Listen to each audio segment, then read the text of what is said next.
Whenever anyone comes up to me and casually asks me, Michael, what's your preferred genre of game?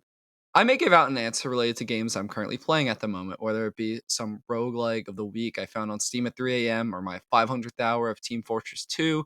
I'm usually just responding with something I played recently, whether it be a first person shooter, an action game, stealth game.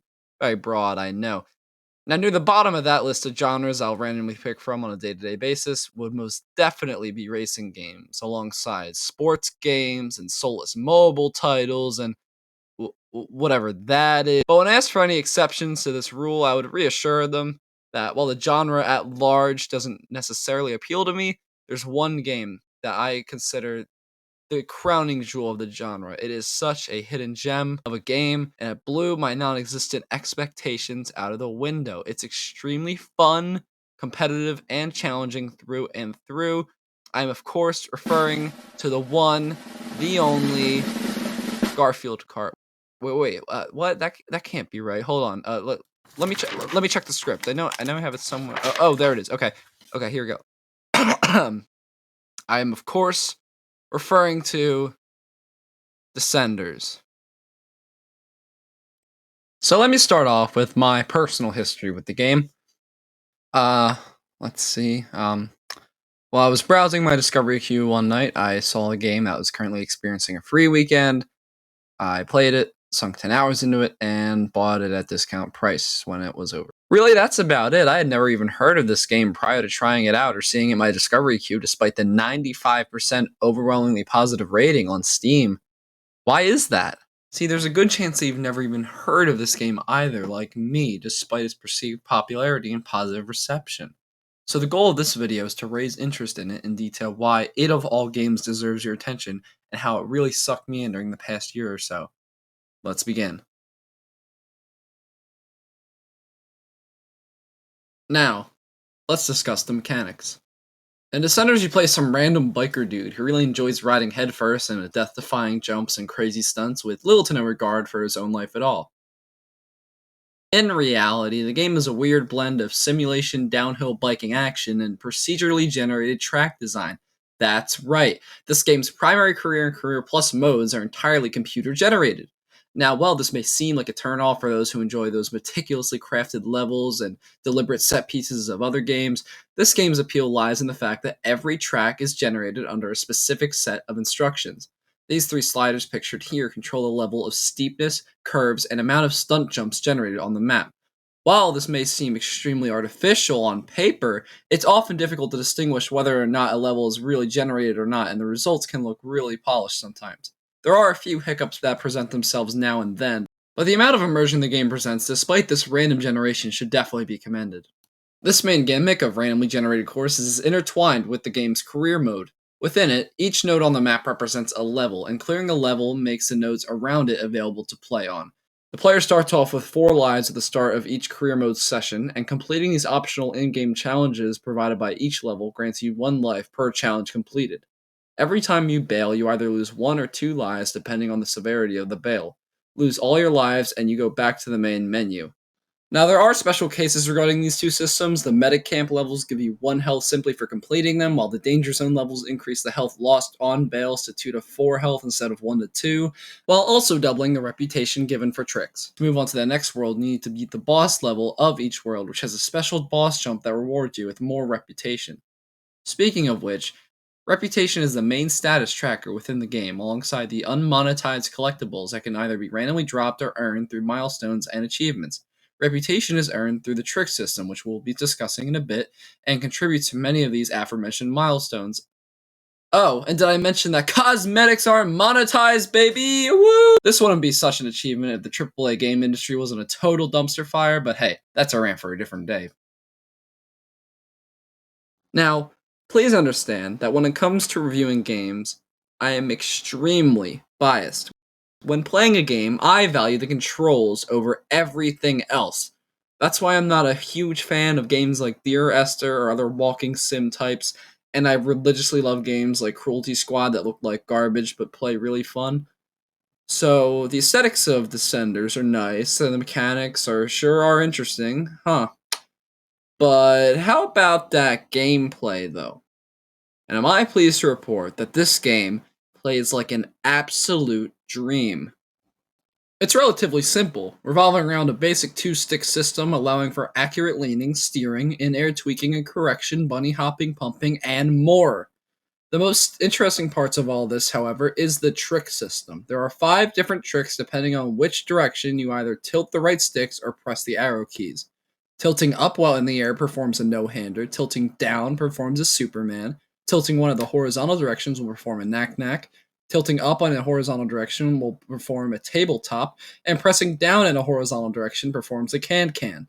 Other tricks, such as front flips, back flips, and the different 180 variants, can also be performed by tilting the right stick up, down, and horizontally, respectively. The hardtail bike does do different tricks as well, but it isn't really necessary to learn if you don't want to, and personally, I don't use it that much, so I'm not going over it in this video. Oh, and I almost forgot, wheelies and stompies are also there too.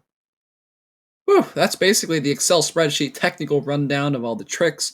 They can each be linked into each other and allow for incredible combos to take place. Tricks allow for good players to really show off their epic stunt jumping, adrenaline pumping skills. Now, this life system adds a great risk versus reward dynamic to the game, but what if you wanted to ride around freely without any pressure, no longer weighed down by your previous mistakes? Well, you can randomly generate levels from any region on the main menu without the life system involved, which is mainly useful to practice boss jumps and see some of the random generation techniques, but what if you wanted levels that were more meticulously crafted? That's where the bike parks come in. Bike parks are an amazing feature of Descenders that allow people to freely practice tricks and challenges without the risk of restarting a 20-minute run due to their devilish tendencies. There is a bountiful amount of them, spanning from curated obstacle courses to natural parks hit with a dose of adrenaline and accommodating stunt jumps. They're amazing, and an enjoyable reprieve from all the tribulations brought by the career mode challenges. My personal favorites include Descenders Island, Dutchman's Rock, New Lexico, and Stoker Park. Many of them, including these 4, hold so many little details and secrets within their nooks and crannies, they genuinely feel plucked from a large sandbox game. They are enjoyable, and definitely you should check them out. Back to the procedurally generated career mode. Let's discuss in detail my opinions on the generation that comprises each region. I'll only be doing the main 4 regions, excluding Career Mode Plus and other more secretive locations. Starting off with the Highlands, it's the most basic of all the 4 regions, sporting grassy plains, scattered trees and rocks, and various ancient structures and ruins. These structures sometimes coincide with the track paths and often act as neat obstacles at times. The tracks usually aren't very intense or demanding and can be completed quite quickly. The boss jump is pretty neat overall and optional, which aids in the accessibility factor of the map. Overall, it's the easiest of all the 4 regions to get from start to finish, and because of that, it's the region that allows for the most creativity and experimentation with your approach. The forest is the next region, and is personally my least favorite of all the regions. It's characterized by more winding, curved trails that, while providing a nice challenge to more slow paced players, may prohibit high speed riders from gunning it all the way down. The abundance of trees also limits off roading potential during many sections. The mini boss jumps are pretty good overall, and the boss jump is really cool and optional as well, which is a nice plus. In my opinion, there isn't a bad region in Descenders, but this is the one that comes closest to it. It's not bad in the slightest, but has some annoying flaws that need to be taken into account when playing it. Thirdly, we have the Canyon. This, personally, is my favorite region within the standard career mode. The sandy, western aesthetic juxtaposes the previous 2 regions' botanic feeling atmosphere. It has many more dips and crevices than the previous 2 as well, which not only fits the region's namesake, but also provides great opportunities for stunt jumpers and speed demons to show off their skills. Off-roading is tough, but can be very rewarding, allowing someone to skip large portions of each track. The mini-boss stunt jumps are enjoyable, and the boss jump, while mandatory to complete, poses a decent challenge and is incredibly enjoyable to master. Overall, a fantastic region.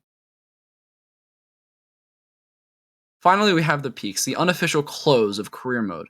Aesthetically, its arctic feel and towering verticality add to the conclusiveness of the region. It feels like the ultimate challenge standing between you and victory.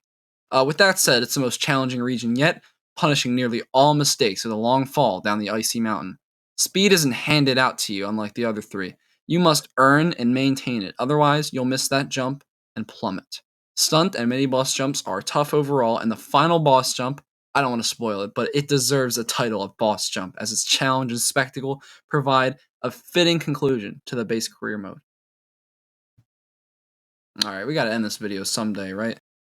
To conclude, Descenders is wonderful. For people like me who value gameplay over narrative, it is an enjoyable diversion from winding stories or complex character-driven drama. The only thing you need to know going into this game is that you're some dude on a bike who likes riding on randomly generated trails and terrain, and I love that. Oh, and there is multiplayer, so that's cool. Get some friends involved. Why not? My main gripe with the game comes with some of the frustration that grinding endgame content can provide, which I'm not diving deep into to preserve some of the mystery that this game still holds. But needless to say, some of it gives me migraines. Those new challenges, which were added, let me see, 7 months ago? Oh, Jesus, that felt like yesterday. Those new challenges are incredibly fun, but the later ones should be prescribed to you in small doses because completing the game with a friend without losing each of your collective lives is like pulling two sets of teeth out, but every time you see blood, you have to put the teeth back in and start again, and it's just hell. Absolute hell. 9 out of 10. This game's still incredible despite the aggravation 100%ing it may cause. I only need a few more achievements to complete the game fully, but some of those challenges, man, they give me shivers. But the final verdict overall, go buy it. Please. Any price. Throw money at the devs. No more robots and Rage Squid. I think that their hard work warrants it. I'd like to take a moment to thank you guys for enjoying my content. It's crazy to see the support on my first video, so thank you for accepting the changes I made to the channel overall. For any new viewers that I got either through the algorithm or word of mouth, thanks for sticking to the end of the video. If you genuinely enjoy this content, subscribing is a great way to show your support. Hopefully, this channel could be something that grows into a well-knit community in the future. For the next video, I'm most likely going to be compiling clips of me playing Hitman 3. I just got it after sinking a ton of time into Hitman 2, and am enjoying it so far. A complication of funny moments and other chicanery may pop up in the coming weeks, so stay tuned for that. If you want updates on my channel, my Snapchat is McGurk19. I post stories either related to my own dumb silly life or the actual channel itself. But yeah, that's about it. I hope you guys enjoyed this video, and stay tuned for my next forte into the Ode To series, as well as any other content I make. Peace.